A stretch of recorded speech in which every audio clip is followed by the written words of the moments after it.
좋은 아침입니다. 에스라서 4장 6절에서 16절 말씀 보도록 하겠습니다. 6절 또 아하수에로가 즉위할 때에 그들이 글을 올려 유다와 예루살렘 주민을 고발하니라. 7절 아닥사스다 때에 비슬람과 미드르닷과 다브엘과 또 그의 동료들이 바사왕 아닥사스다에게 글을 올렸으니 그 글은 아람 문자와 아람 방언을 써서 진술하였더라.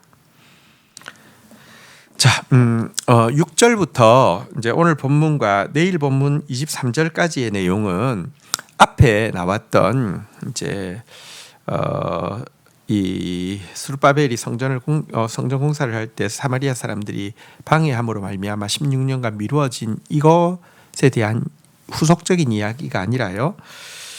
그로부터 한 70여 년이 지난 시기에 그때가 이제 페르시아의 왕이 아하수에르 때였는데요. 이때에도 악의적으로 고소한 일이 있었고 또 그 다음에 아닥사스다 때도 악의적으로 고소한 일이 있다. 이렇게 지금 이야기하고 있는 그러니까 시간이 지난 이후에도 사마리아 사람들이 얼마나 집요하게 괴롭혔는지에 대한 삽입구가 되겠습니다. 사실 에스라는 1차 포로기한 때 들어온 사람이 아니라 2차 포로기한 때 들어온 사람이죠. 그래서 그 역사를 지금 이제 그 앞에 있던 일들을 기록하면서 그것이 지금까지도 어떤 영향을 끼치고 있는지를 지금 이제 이야기하고 있는, 말하자면 시간 순서로 보면 여기 6장 6절부터 23절까지는 삽입구라고 할 수 있겠습니다. 자, 먼저 아하수에로 때 이제 고소가 있었다 이렇게 이야기하는데요. 내용은 여기 기록하고 있지 않아서 알 수는 없지만 이 같은 고소가 하만이 유대인을 몰살하는 작전을 할 때 한 빌미가 되었을 수 있다는 것은 우리가 추측해 볼 수 있습니다. 하지만 하나님께서 그때는 에스더를 준비하셨고요. 그 결과 이 음모에서 이스라엘을 구원해 주셨지요. 여러분, 여기 이제 고소한다는 단어가 나왔는데요. 고발한다는 단어가 나왔는데 이 고발한다는 단어가 참소, 비방이라는 의미고요. 여기서 나온 것이 참소하는 자, 비방하는 자라는 뜻을 가진 사탄입니다. 사탄은 하는 전문 일이 무엇이냐고 하면 고소, 고발하는 것이 사탄의 일입니다. 하지만 이 같은 사탄의 고소, 고발은 무섭기는 합니다. 검찰에서 여러분 고발장 날라오면 무섭잖아요. 그런데 그리스도께서 우리를 대신해서 하신 일은 무엇냐고 하면요, 우리의 모든 죄를 대가를 대신 치르심으로 말미암아 우리를 향한 사탄의 모든 고소 고발을 물리치시고 무효로 만드신 것입니다. 그래서 누가 너를 정죄하느냐, 누가 너를 고소하느냐, 그리스도 안에 있는 자에게는 결코 정죄함이 없다, 이렇게 선언할 수 있게 만드신 것이 그리스도께서 하신 일입니다. 자, 이제 8절부터 보도록 하겠습니다. 방백 르훔과 서기관 심세가 아닥사스다 왕에게 올려 예루살렘 백성을 고발한 그 글의 9절 방백 르훔과 서기관 심세와 그의 동료 디나 사람 아바삿 사람과 다블레 사람과 아바사 사람과 아렉 사람과 바벨론 사람과 수산 사람과 대해 사람과 엘람 사람과 10절 그 밖의 백성 곧 종기한 오스나발이 사마리아 성과 유브라데 강 건너편 다른 땅에 옮겨둔 자들과 함께 고발하였더라. 자, 우리 그 7절부터 이제 지금 오늘 본문 그 18까지 전체 내용은 아닥사스다 때 이제 유대인들의 이 예루살렘에 대해서 고발한 내용인데요. 이것은 당시 국제 통용어인 아람어로 기록되어 있습니다. 그래서 이제 고소 내용을 쭉 이렇게 기록을 해 두는 것입니다. 그리고 이 고소 고발에는요, 이제 당시 사마리아의 방백 르훔 서기관 심세를 비롯해 가지고요 9개 이방 그 민족들이 그 땅으로 이주해서 들어와 있는 민족들이 함께 상소를 하고 있는 내용입니다. 얼마나 똘똘 뭉쳐서 이 지금 성전을 건축하고 또 성벽을 건축하려고 하는 이스라엘에 대해서 이렇게 공격하고 있는지, 무섭게 공격하고 있는지에 대해서 우리가 보게 됩니다.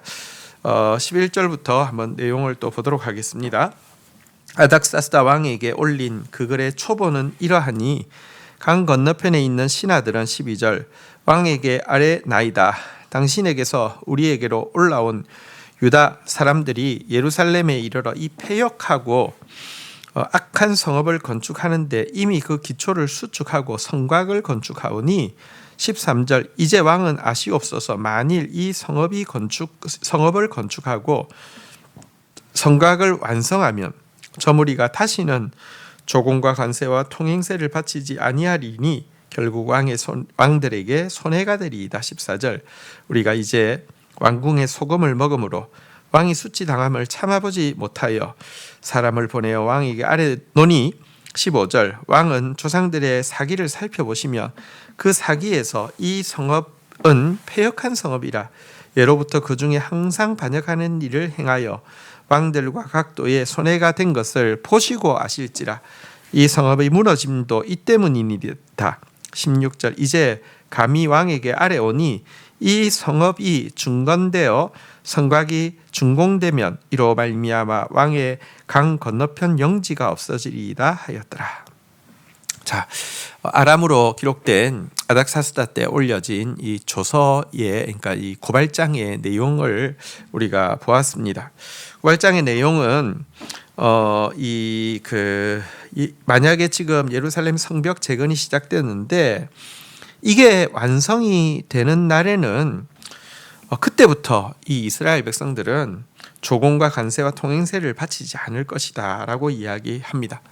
그리고 사기를 한번 찾아보시라고 이야기하면서 과거 역사를 보면은 항상 반역하는 성이고 방치하면은 페르시아에게 큰 해가 되고 강 건너편 그러니까 요단강 건너편의 이 땅들은 다 잃어버리게 될 것이다. 이렇게 매도를 하면서 이렇게 조서를 올렸습니다. 그리고 자신들이 이와 같은 조서를 올리는 이유는 왕으로부터 이제 소금을 받는다는 것이 소금이 그 당시는 금보다 더 귀한 것이었거든요. 그러니까 조공을 이렇게 하사품을 받고 또 사실 관록을 먹는 사람으로서 나라에 대한 걱정과 우국 충정 때문에 이와 같은 조서를 올립니다. 이렇게 이야기를 한 것입니다. 사실 이것은 당시 이스라엘 지도자들에게 특별히 영적 지도자들에게 이럴 마음이 전혀 없었습니다. 한번 생각해 보십시오. 과거 그 이스라엘이 포로 잡혀갔을 때 가장 유명한 인물인 다니엘은요 무려 3제국을 거쳤습니다. 바벨론도 있었고요. 메데바사의 연합국에서도 이제 있었고요. 또 페르시아가 이제 단독 국가를 형성했을 때도 있었는데요. 이때까지 이렇게 리더로 있던 그가 단 한 번도 여러분 그의 악한 대적들에게 책 잡힐 일을 하지 않고 진짜 그 나라의 유익이 되어지는 충성된 인물이었음을 보게 됩니다. 또 예레미야서에 보면요 유다가 멸망하고 또 이제 포로되어 갈 때에도 그것이 하나님의 뜻으로 말미암은 것이기 때문에 사로잡혀 가게 한 그 성읍의 평안을 구하고 그들을 위하여 여호와께 기도하라고 가르치고 있는 것이 성경의 가르침입니다. 물론 이스라엘 백성들 안에도 하나님 말씀대로 행하지 않는 사람들 많죠. 그래서 그런 빌미를 제공하는 사람들이 있습니다. 사단은 그 빌미 잡고 물어뜯고 놓치지 않습니다. 그러나 성경의 가르침과 영적 바른 리더의 가르침은 이처럼 항상 반역하는 성이다. 방치하면 땅을 잃어버리게 될 것이다. 이것과는 사실은 상관이 없는 것을 성경은 증언하고 있습니다. 여기서 사단의 참소가 얼마나 간교하고 악의적인지를 우리는 발견하게 됩니다. 어쨌든 사단은 참소하는 자입니다. 우리가 이길 수 있는 방법은 오직 이 참소를 무효가 되게 하시는 예수 그리스도의 대가지불 대속의 은혜 외에는 없음을 알게 됩니다. 주신 말씀 붙잡고 기도하며 나가도록 하겠습니다. 하나님, 사마리아 사람들의 이 고소가 얼마나 집요하게 계속 시대를 이어서 이루어지고 있는지를 보게 됩니다. 사단이 얼마나 집요하게 참소하고 비방하는지 우리가 알게 됩니다. 우리의 힘으로 이길 수 없음을 고백합니다. 너를 정죄하는 자가 어디 있느냐? 그리스도 예수 안에는 결코 정죄함이 없나니라고 선언해 주신 예수 그리스도시여, 우리의 모든 죄에 대한 비방과 참소를 다 십자가로 걸머지시고 대속하신 예수 그리스도시여, 그리스도로 말미암아 이 비방들을 이기게 해 주시고 하나님의 뜻대로 성전을 세우고 성벽을 세우는 일들 계속해 갈 수 있도록 주님께서 역사하여 주시옵소서. 하나님, 우리가 만약 그리스도인이라는 이름은 있지만 주님의 뜻대로 말씀에 순종하는 모습이 없다고 하면 우리야말로 이 대적들의 참소에서 벗어날 방법이 없는 자들임을 고백합니다. 그리스도인들, 지금도 정말 그리스도인들이야말로 나라의 평안을 위하여서 진실로 기도하는 자이며 공의와 정의를 진실로 구하는 자이며 하나님의 뜻에 진실로 복종함으로 말미암아 다니엘처럼 정말 어디서든지 축복이 되어지는 그런 사람들로 한국교회가 회복되어질 수 있도록, 우리가 회복되어질 수 있도록 은혜를 더하여 주시옵소서. 예수 그리스도의 이름으로 기도 올립니다. 아멘.